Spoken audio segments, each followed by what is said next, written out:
So the core subject is English for specific purpose.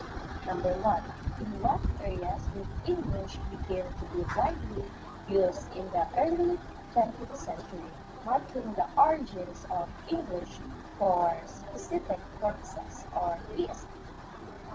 A. Business and education. B. Sports and entertainment. C. Agriculture and farming. And D. Music and performing arts.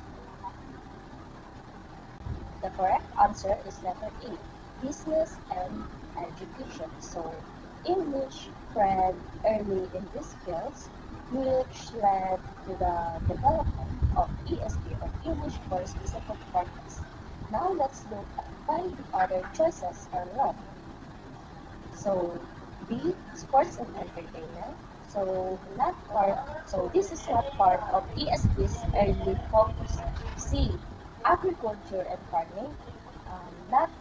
This is not a key area for English use in ESP's beginnings. And letter D, music and performing arts. Not These choices is not related to ESP's origin.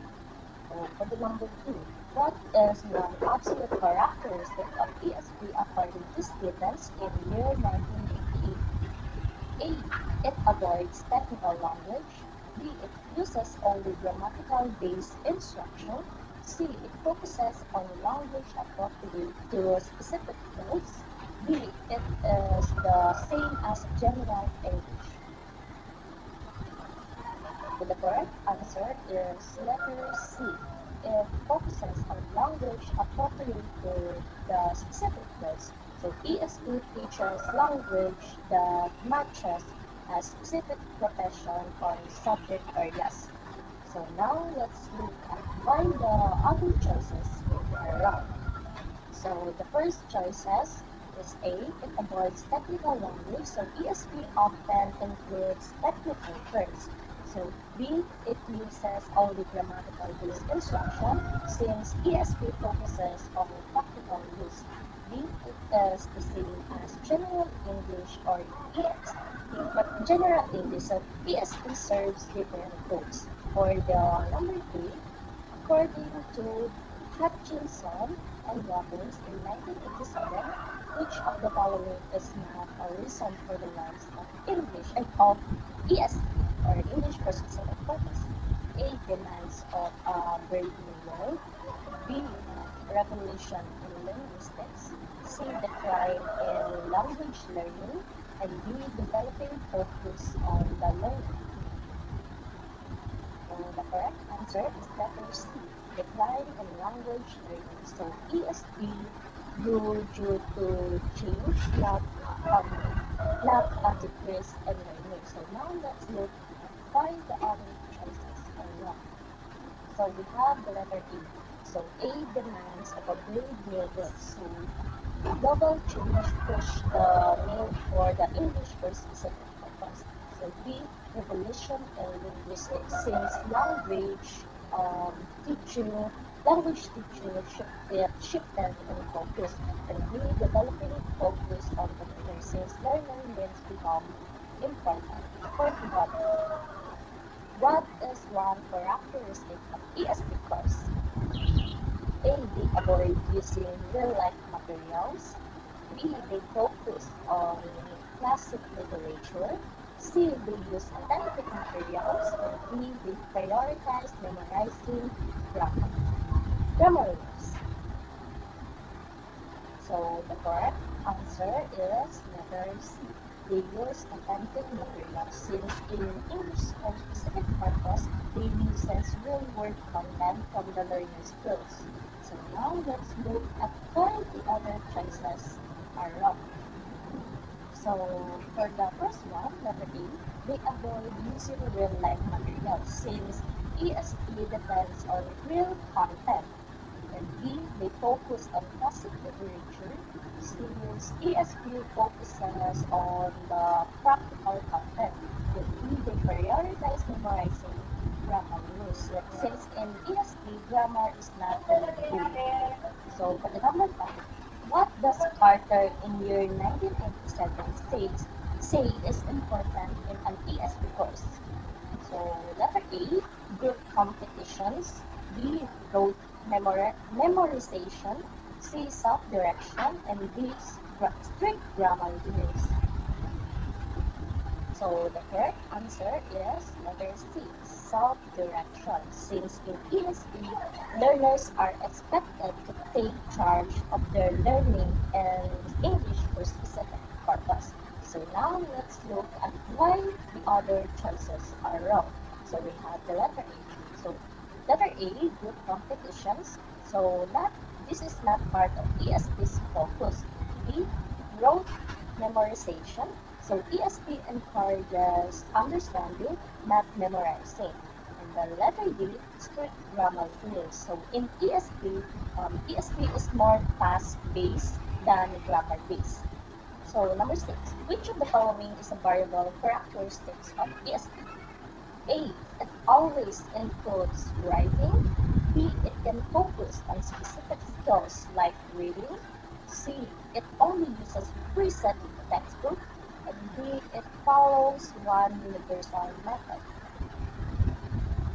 The correct answer is letter B. It can focus on specific skills like reading. So in ESP may focus on just one skill depending on what learners need. So now let's look at why the other choices are wrong. So we have letter A. So A, it includes writing. So in ESP, writing isn't always required. So letter C, it only uses preset textbooks. So in ESP, materials can be changed. And D, it follows one universal method. So methods vary in English for specific purpose. So for the number 7, how did changes in linguistics influence the development of ESP? A, by emphasizing historical grammar. B, by focusing on language structure only. And C, by highlighting how language is used in real-life context. And D, by removing variation in English usage. The correct answer is letter C, by highlighting how language is used in real-life context. So English for specific purpose, or ESP, grew as linguistics focus more on how language is actually used. So now let's look at why the other choices are wrong. So we have the letter A.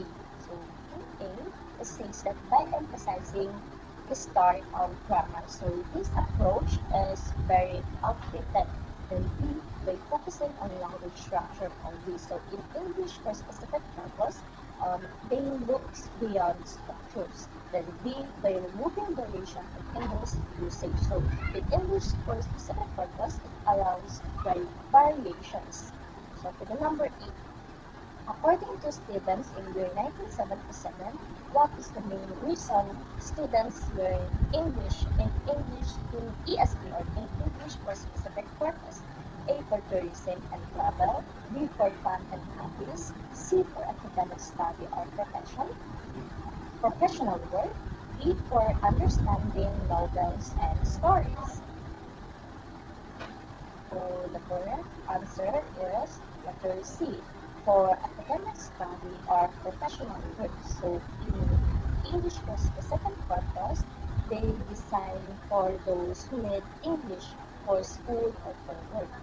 So now let's look at why the other choices are wrong. So in letter E, for tourism and travel, so this is not the main goal of ESP. Then B, for fun and hobby, so ESP has a specific purpose. Then D, for understanding novels and stories, so that is more on literature or more literary. For the number 9, why did the 1970s oil crisis contribute to the rise of ESP, or English for specific purpose? A, it promoted the use of traditional English grammar rules. B, it caused countries to stop using English in business. And C, it led to increased sharing of expertise in English between nations. Then D, it eliminated the need for specific, specialized English training. So the correct answer is letter C. It led to increased sharing of expertise in English between nations. So English was needed for communication between other rich and Western nations. So now let's look at why other choices are wrong. So we have the letter A. So it promoted the use of traditional English grammar rules. So ESP is not about grammar rules.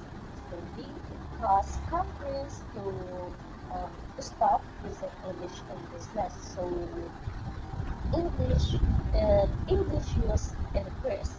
Then B, it eliminated the need for specialized English training. So the need for ESP grew, or the need for English for specific purpose grew larger. For the last one, number 10, what is one reason ESP is considered a learner-centered approach? So A, it uses the same method for all learners. B, it disregards individual learning needs. And C, it is based on the learner's reasons for learning English. And D, it only focuses on English, speaking skills. Sorry. So the correct answer for the number 10 is letter C. It is based on the learner's reasons for learning English. So ESP starts with understanding why the learner needs English. So now let's look at why the other choices are incorrect or are wrong. So for the first one, A, it uses the same method for all learners. So ESP adjusts to different needs. Then B, it disregards individual learning needs. So in ESP is based on those needs. Then D, it only focuses on speaking skills. So ESP can focus on any skill or in any different skills.